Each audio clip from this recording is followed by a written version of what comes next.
नागराज की नई comics fun. आप देख सकते हैं इसका कवर पेज। अब हम शुरू करते हैं कॉमिक्स फन। जहरीली हो उठेगी हवाएं, हवा में उड़ने वाले पक्षी जमीन की शरण ढूंढने लगेंगे। कुदरत तक को वश में कर लेने का सपना देखने वाले इंसान जमीन पर रेंगने लगेंगे। और ऐसा तब होगा जब पूरे महानगर पर फैलेगा फन। ओह, फन के आकार का ये जहरीला बादल तो अपना आकार बढ़ाकर पूरे महानगर को अपने आगोश में ले रहा है। करोड़ों जिनके खतरे में है और मेरे पास इस विपत्ति को रोक पाने का एक भी तरीका नहीं है। महानगर पर मंडराने वाले हादसे का कारण यह स्थान था, नागद्वीप, जो खुद मुश्किलों से जूझ रहा था। मैं आपसे अत्यंत गंभीर विषय पर विमर्श लेने आई हूँ, महात्मा कालदूत। अवश्य अवश्य राजकुमारी विसर्पी, राज सिंहासन का सेवक और सलाहकार कालदूत हमेशा तुम्हारी सेवा में तत्पर है। समस्या बताओ। समस्या व्यक्तिगत भी है और सार्वजनिक भी महात्मन। आप तो जानते ही हैं कि नागराज से मेरा विवाह होते होते रुक गया, पर तब तक मैं मन से उसको पति मान चुकी थी। परंतु नागराज के नागद्वीप में न रहने पाने की व्यवस्था के कारण उसने जब नागद्वीप का राजा बनने से इनकार कर दिया तो नागद्वीप की प्रजा ने हमारा विवाह रोक दिया। अब समस्या यह है कि मैं नागराज के बगैर जिंदा नहीं रह सकती और बगैर नागद्वीप में रहने का निश्चय किए नागराज यहाँ आ नहीं सकता। ये समस्या तो मैं जानता हूँ, परंतु इस विषय में मैं स्वयं कार्य कर रहा हूँ। नागराज के नागद्वीप पर आने जाने के प्रतिबंध को समाप्त कर दिया गया है और नागराज जब यहाँ पर आता जाता रहेगा तो धीरे धीरे प्रजा उसको स्वयं ही स्वीकार करना आरंभ कर देगी। इसमें तो न जाने कितना समय लगेगा। मेरा हृदय इतने समय तक नागराज से बिछोह सहन नहीं कर पाएगा। मैं घुट घुट कर मर जाऊंगी। तो फिर इस समस्या का हल क्या है, राजकुमारी विसर्पी? अगर नागराज यहाँ पर आकर मेरे साथ नहीं रह सकता तो मुझे ही उसके पास जाकर रहना होगा और ऐसा करने के लिए मुझे अपना पद त्याग करना होगा। इसलिए मैं नागद्वीप के शासक के पद का त्याग कर रही हूँ।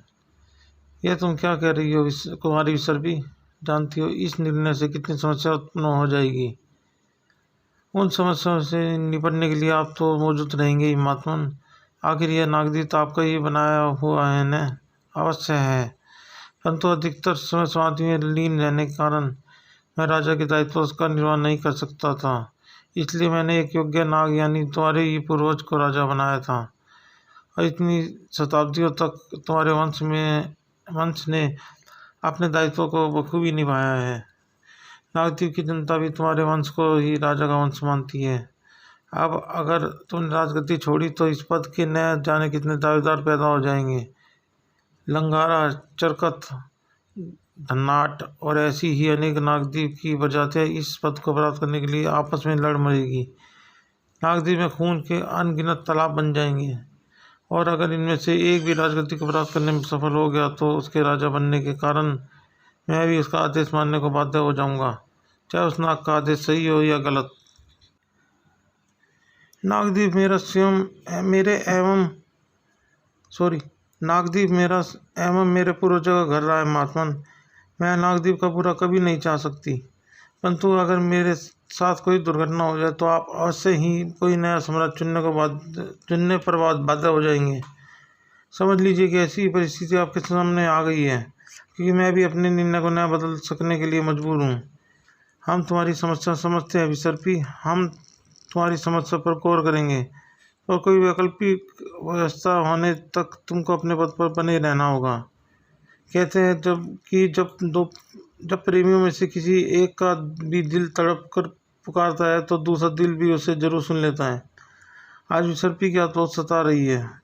नागद्वीप में न जाने का प्रतिबंध जो मुझ पर लगा था वह भी विशाला द्वारा चुराए गए स्फटिक को मेरे द्वारा वापस नागद्वीप पहुंचा दिए जाने के कारण समाप्त कर दिया गया है।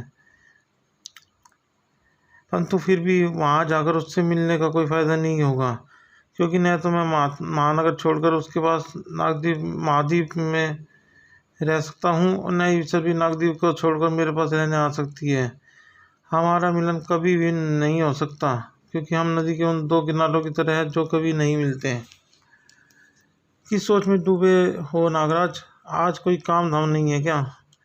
मेरा काम अपराध और आतंकवाद को नष्ट करना है भारती, और आज शायद अपराधी और आतंकवादी भी छुट्टी मना रहे हैं, इसलिए मेरा दिल भी नहीं लग रहा है।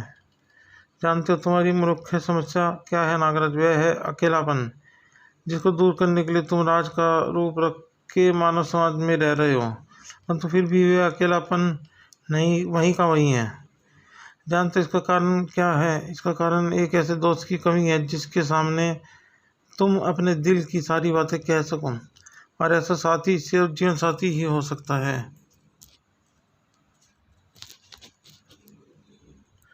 तुमको एक जीवन संगिनी की जरूरत है नागराज। जीवन संगिनी यानी पत्नी? ओह कमान भारती, मुझ जैसे जहरीले इंसान की पत्नी बनना कौन पसंद करेगी? नागराज बात को मजाक में उड़ाने की कोशिश कर रहा था।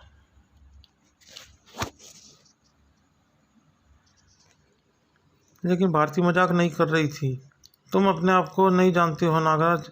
तुमको पाने के लिए तो कोई ऐसी तपस्या कर सकता है जैसी पार्वती जी ने शिव जी को पाने के लिए की थी। वह भारती अपनी तरफ ही इशारा कर रही है, यानी कि ये मुझे मन ही मन चाहती है। भारती की आंखों में झांकते ही नागराज चौंक उठा।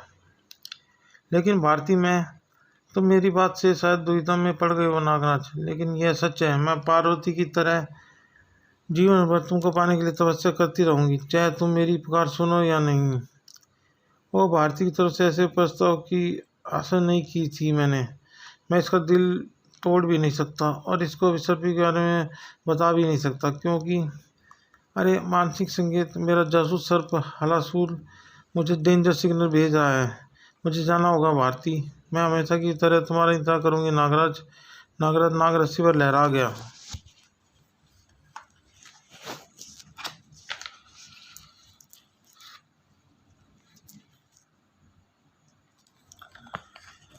जहाँ पर महानगर एक विचित्र मुसीबत से जूझ रहा था। हिस हुस ही हिस, बड़ा मजा आ रहा है तुम के भय से भागते देखकर। मुझे आश्चर्य तो यह हो रहा है कि तुम जैसे कमजोर प्राणी पृथ्वी पर राज कैसे कर रहे हैं। पृथ्वी पर राज तो श्री सर्पों का ही होना चाहिए, जैसे करोड़ों साल पहले था। अब बुद्धि में कम ही सही, पर ताकत में तुमसे ज़्यादा है, और तुम्हारी तरह प्रकृति के साथ खिलवाड़ भी नहीं करते। फिलहाल तो तू महानगर की संपत्ति के साथ खिलवाड़ कर रहा है, और रही शक्ति की बात, तो लड़ाइयाँ बुद्धि से जीती जाती है, ताकत से नहीं। बुद्धि ही हिस, वही जिससे तुमने यह हथियार बनाया है, इसे भी चलाकर अपनी हसरत पूरी कर ले। तड़ तड़ तड़ तड़। वैसे तेरी गोलियां तो क्या मोटी मोटी सड़कों से ढकी खाल पर तेरे क्या कहते हैं, हाँ, बम तक असर नहीं करेंगे, लेकिन मेरी पूछ तेरी खोपड़ी की हड्डी चटका देगी। तड़ तड़ाक। और फिर देख मेरी जहर लहर का कमाल, जो तुझे इस लोक से ऐसे रवाना कर देगी कि तुझे पता भी नहीं चलेगा कि तू कब पर लोग पहुंच गया। इस जहर लहर आगे बढ़ी तो थी इंस्पेक्टर को ख़त्म करने के लिए, लेकिन शायद इंस्पेक्टर की किस्मत अच्छी थी या उस चिड़िया की किस्मत खराब जो बीच में आ गई थी। एक पल से भी कम समय में चिड़िया के शरीर के नाम पर सिर्फ गली हड्डियां बाकी रह गई। जहर लहर एक बार फिर पुलिस वालों की तरफ लपकी, लेकिन इस बार एक सुरक्षा ढाल बीच में आ गई। ये क्या? सर्पों द्वारा बनी ढाल, सर्प ढाल, आश्चर्यजनक। और इन सर्पों की मेरी जहर लहर गला भी नहीं पा रही है। किस प्रकार के हैं सब? ये नागराज की सरफिना है दुष्ट, और जिस स्तर का जहर तो उगल रहा है, ये सर्प उस स्तर के जहर में ही पलते बढ़ते हैं। नागराज, हलाहल कंठ ने तेरे बारे में सुना है।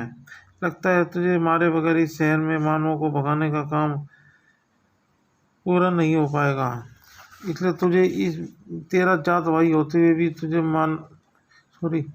मुझे तेरा जात भाई होते हुए भी तुझे मानना ही पड़ेगा। तुम्हारी जात विनाशकों की जात है हलाहल कंठ, और नागराज उस जात में शामिल नहीं है। हो जाएगा, जब मैं तुझे खाकर अपने पेट में भर लूँगा तो तू वैसे ही मेरे शरीर का ये एक अंग बन जाएगा, और इसकी शुरुआत तेरे सपनों को खाकर करता हूँ। कचर कचर बड़े स्वादिष्ट से मेरे सांप तेरे गले में अटक सकते हैं। हलाल कंठ, इसके साथ में मेरी विष फुंकार भी पी ले। आह, गला सूख रहा था, तर हो गया तेरी फुंकार को पीकर, और अब मैं तेरा मिजाज तर करूँगा। आह, यह तो मेरी फुंकार को आराम से झेल गया। बहुत जहरीला नाग है। पर यह आया कहाँ से है और ये क्यों आया है? इस सवाल का जवाब इससे मिल सकता है, इसलिए मुझे इसको जिंदा पकड़ना होगा, वरना मैं अपने विष दंश को प्रयोग में लाता। धड़ाक। अब बता, तू कौन है, कहाँ से आया है और क्यों आया है? घर धम। यह सब जानकर तू क्या करेगा नागराज? मरने के कुछ पल पहले मिली जानकारी तेरे किस काम की? देख, मेरा विजन तुझको कुछ ही पल में मौत की सीमा से पार ले जाएगा। खच। हलाल कंठ के दांत नागराज की खाल में आ धंसे और दोनों ही चीख उठे। हलाल कंठ के विष ने नागराज के शरीर में कांटे के स्थान पर तेज पीड़ा और जलन मचा दी थी। आह आह सस। और नागराज के विष ने भी हलाल कंठ के शरीर में प्रवेश करके उसमें भीषण जलन मचा दी थी। आश्चर्य, घोर आश्चर्य। मेरा विष चखने के बाद भी हलाल कंठ का शरीर नहीं गला। ये शायद ऐसा पहला प्राणी मुझे मिला है जो मेरा विष चक्कर भी न तो मरा न ही गला, यानी इसके अंदर भी मेरी चक्कर का जहर है। इसलिए मुझे अपने वारों को हल्का नहीं होने देना है। तीव्र विष फुंकार का प्रयोग करता हूँ। नागराज की तीव्र फुंकार से हलाल कंठ तक डगमगा गया, लेकिन फिर लगभग तुरंत ही उसने अपने आप को संभाल कर नागराज पर एक अजीबोगरीब वार कर दिया। फर। मेरे दो फनों में दो अलग अलग ग्रंथियां हैं नागराज, और जब इन दोनों ग्रंथियों से एक साथ दो अलग अलग तीव्र विषों की फुहार निकलेगी तो उस मिश्रण से तू भी नहीं बच पाएगा। विष फुहारे नागराज के शरीर की तरफ लपकी, उसके शरीर से टकराई और नागराज एक बार फिर चीख उठा। आह, ये फुंकारें मेरे शरीर को गला रही है। बहुत घातक है इसका विषैला वार, इसको रोकना होगा। मेरी आम सर्पों की सेना इसको बांधने में असफल रही है। इसकी विष फुंकारों को रोकने के लिए विशेष नागफनी सर्पों का सहारा लेना पड़ेगा। वे सर्प जो देवकाल जय ने मुझे उपहार स्वरूप दिए थे, और जो अपने शरीर को रबर की तरह खींचकर लंबा कर सकते हैं। नागफनी सर्पों ने पहले तो हलाल कंठ की कलाइयों को गिरफ्त में लिया और फिर उसके दोनों फनों की तरफ लपक पड़े।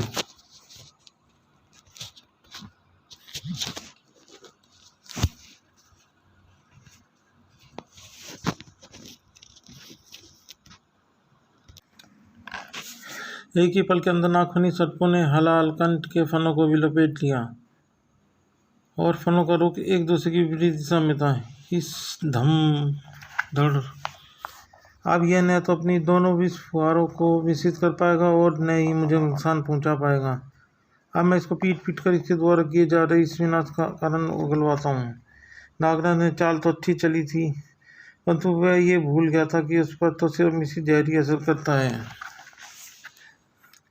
परंतु दूसरी वस्तुओं और आम इंसानों को अकेली विष फुंकार भी नुकसान पहुंचा सकती है। अरे, यह तो बार उल्टा पड़ गया, पर मेरे पास इसका इलाज भी है। नागफनी सर्पों को आदेश देता हूँ कि इसके फनों का मुख ऊपर आकाश की तरफ मोड़ दें, फिर देखता हूँ ये किसको कितना नुकसान पहुंचा पाएगा। हंस फर।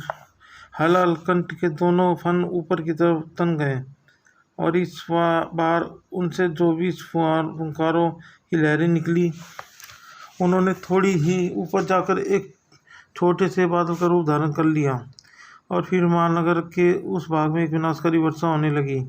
वही है तो विष की वर्षा होने लगी। इसको रोकना होगा और इस विष को मेरा विष ही काट सकता है। नागराज की तीव्र विष फुंकार विष बादल की तरफ लपक कर उसको नष्ट करने लगी। इस बादल को नष्ट करने के साथ साथ हलाल कंठ को आज़ाद भी करना होगा, वरना विष बादल बनता ही रहेगा। परंतु आज़ाद होने के साथ ही यह भी फिर से मुझ पर हमला कर देगा। अब इसको जिंदा पकड़ने का विचार त्यागना पड़ेगा, क्योंकि इस चक्कर में जान माल का नुकसान होता ही रहेगा। परंतु इसको नष्ट करूँ तो कैसे? यह तो मेरे सारे बारों को विफल कर दे रहा है। इसकी सबसे बड़ी ताकत है इसके दो विषयों का मिश्रण, जो मुझ तक को नुकसान पहुंचा रहा है। ओह, अगर यह मिश्रण मुझे नुकसान पहुंचा सकता है तो इसको भी जरूर पहुंचाएगा। धड़ाक। इसी वक्त महानगर से बहुत दूर हिमालय की बर्फीली चोटियों से घिरी एक घाटी में इस मूर्ति की बर्फ और कड़ी हो रही है। यानी हमारा विनाश दूत हलालकंठ मानव पर भारी पड़ रहा है। अगर हलालकंठ सफल हो गया तो हम पूरी शक्ति के साथ हमला कर सकते हैं। वहाँ कुछ प्राणी हलालकंठ की सफलता की कामना कर रहे थे, पर यहाँ नागराज का इरादा कुछ और था।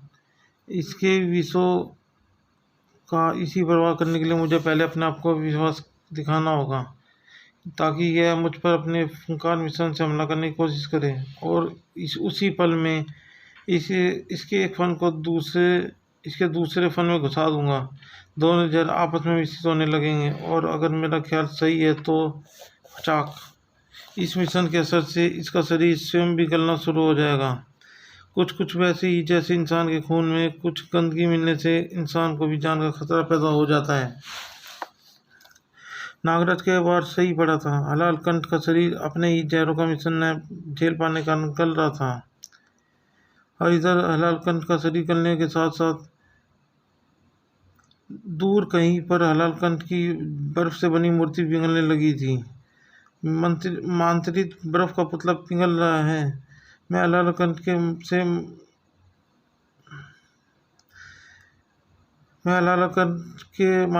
मानसिक संपर्क भी फिर से स्थापित नहीं कर पा रहा हूँ। इसका एक ही अर्थ हो सकता है, और वह यह कि हलालकंठ मृत्यु को प्राप्त हो गया। हलालकंठ मृत्यु को प्राप्त हो गया, पर कैसे? वह तो इन हम में से ही एक योद्धा था, और हमें दैवीय अंश है। मानवों का कोई भी वार या अस्त्र हमको मार नहीं सकता। मानसिक संपर्क टूटने के कुछ क्षण पहले नागराज नामक एक मानव सर्प से लड़ रहा था। उसने हलाल के विष का प्रयोग उसी पर कर दिया। अपने विष से हम भी मर सकते हैं, और यह मत समझो कि हम अमर हैं, क्योंकि हम शिव जी के गले में लिपटे रहने वाले नाग महाव्याल के वंशज हैं। महाव्याल का वंशज होने के कारण हम में कड़ी ठंड में भी जिंदा रह सकने की शक्ति, साथ साथ कुछ और भी दैवीय शक्ति जरूर है, परंतु फिर भी हम मानवों से जीत नहीं सकते। तुमने हलालकंठ को मानवों की शक्ति माप के लिए ही भेजा था न, खत्म हो गया वह। उसकी शक्ति उसके काम नहीं आई, तो क्या हमको हमेशा मानवों से छुप कर रहना होगा, उनसे डर कर जीना होगा? मानवों के बराबर होने का हमारा सपना क्या कभी पूरा नहीं होगा? मानवों से ज़्यादा शक्तिशाली होने के बावजूद हम उनसे जीत नहीं पा रहे हैं। जीत सकते हो, जीत नागोगे कुमार, लेकिन सिर्फ तभी जब महायोद्धा त्रिनाग कालदूत तुम्हारे साथ देने को राजी हो। वह चाहे तो अकेले ही मानव का समूल नाश कर दे। कालदूत के वश में करना कौन सी बड़ी बात है? हमें दैवीय शक्ति है, उसके सामने तो कालदूत ठहर ही नहीं पाएगा। इस भ्रम में न रहो कुमार। कालदूत योद्धा होने के साथ साथ तपस्वी भी है, और पुराण गवाह है कि तपस्वियों की शक्ति आगे देवता भी हार गए थे। उसको आगे अपने कब्जे में करने की सोचो जरूर, पर उसकी शक्ति को कम करके मत आंको। फिर आपकी राय में हमको क्या करना चाहिए? नागद्वीप पर हमला। नागद्वीप कालदूत की कमजोरी है, उसका विनाश होते देखकर वह हमारी बात मानने को विवश हो जाएगा।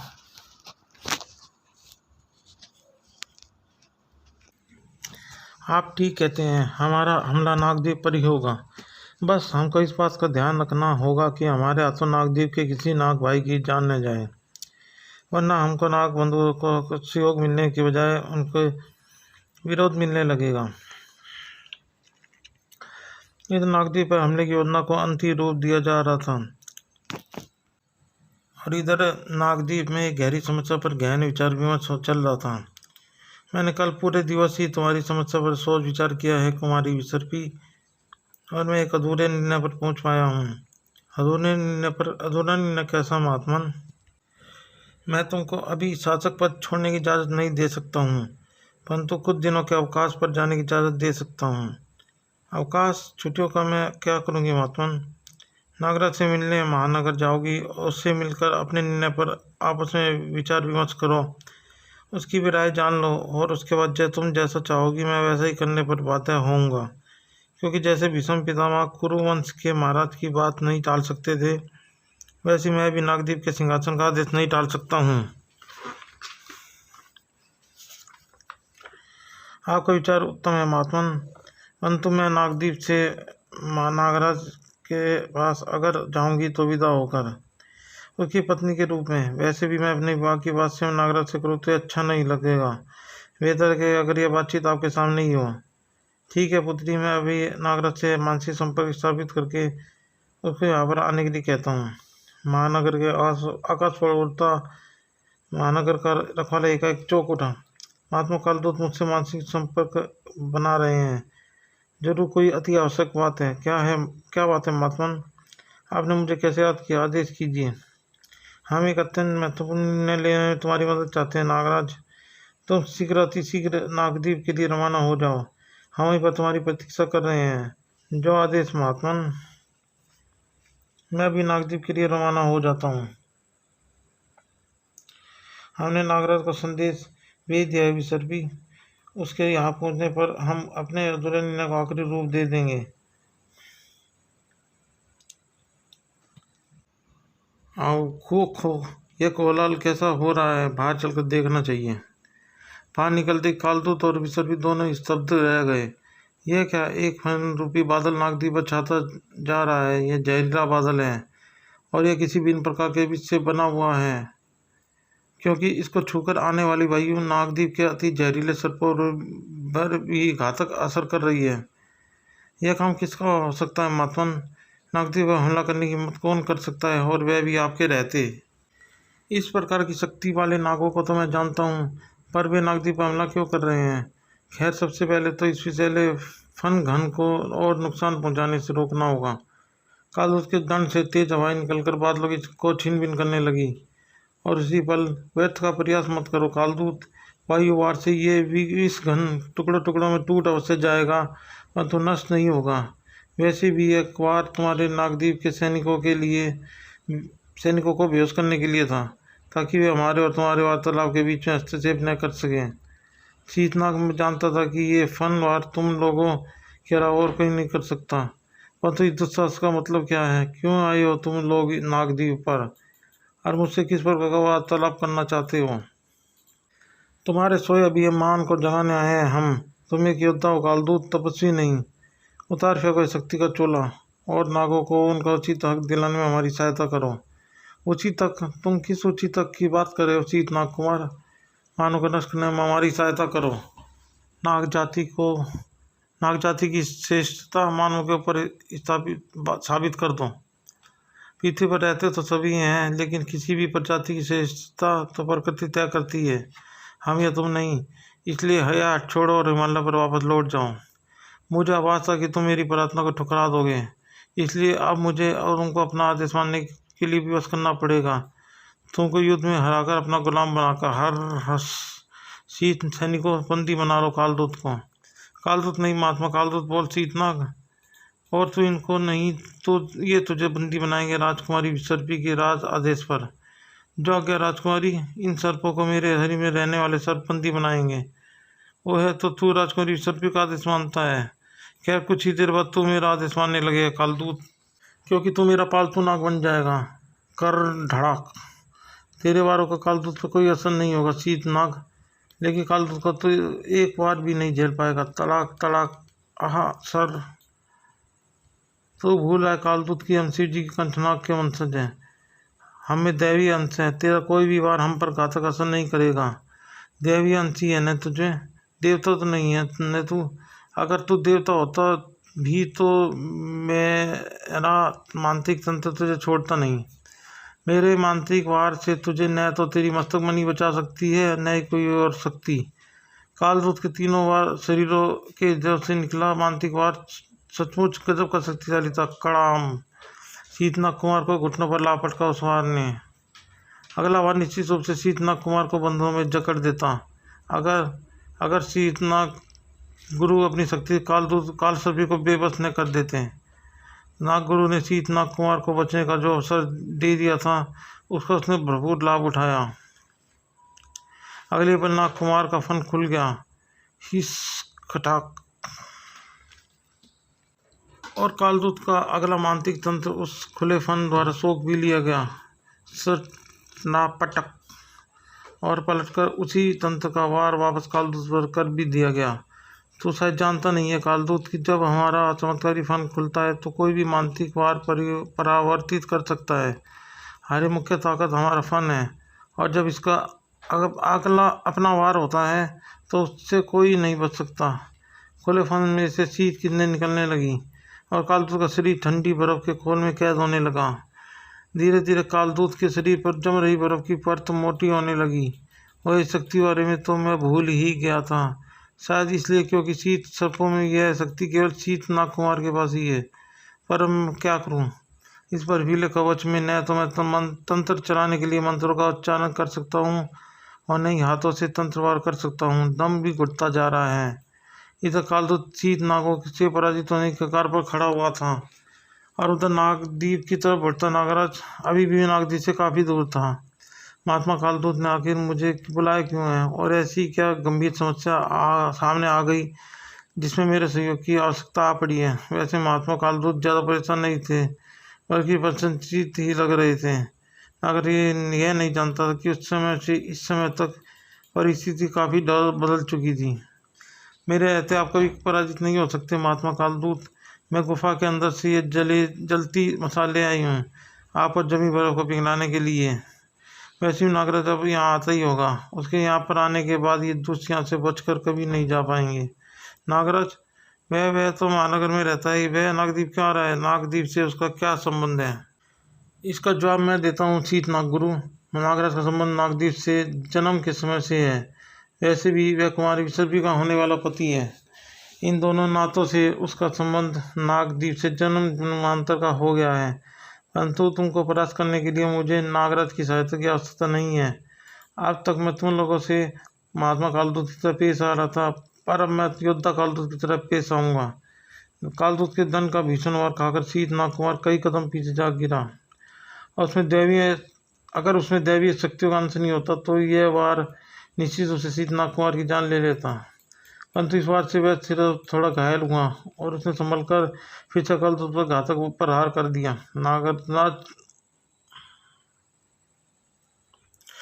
कुमार कालदूत को हराकर अपना सेवक कभी नहीं बना पाएगा, परंतु मेरे दिमाग में एक दूसरा रास्ता आ रहा है। कालदूत को गुलाम बनाने की कोशिश करने से अच्छा है कि कुमारी विसर्पी को गुलाम बना लिया जाए, क्योंकि कालदूत स्वयं उसी का आदेश मानने को मजबूर है। अगले पल शीत नाग गुरु ईश्वर की तरफ लपक गया। नाग कुमार तो कालदूत को उलझाए रहो ताकि ये विसर्पी की मदद करने आ पाए। मैं विसर्पी को आकाश मार्ग द्वारा ले जाता हूँ और उसका तुम भी तुरंत वहाँ पर पहुँच जाना। विसर्पी का अब तक विवाह नहीं हुआ है। हाँ, तुम्हारा विसर्पी से विवाह करा देंगे, फिर तुम नागद्वीप के राजा बन जाओगे और कालदूत तुम्हारा आदेश मानने को विवश। विसर्पी कोई मक्खन की डली नहीं है जिसे जीप पर रखा पिघल गई। मैं समय रहते विसर्पी को नहीं बचा पाऊंगा।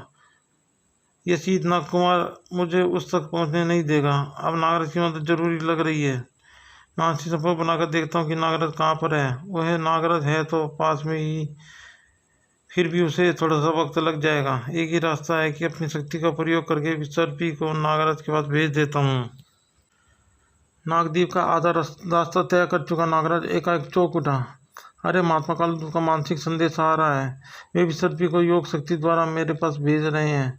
पर क्यों? महात्मा कालदूत काफ़ी उग्र लग रहे थे। कारण बताने से पहले ही मानसिक संपर्क तोड़ दिया। महात्मा कालदूत द्वारा मानसिक संपर्क तोड़ने का कारण यही था कि उनके पास अब और समय नहीं था।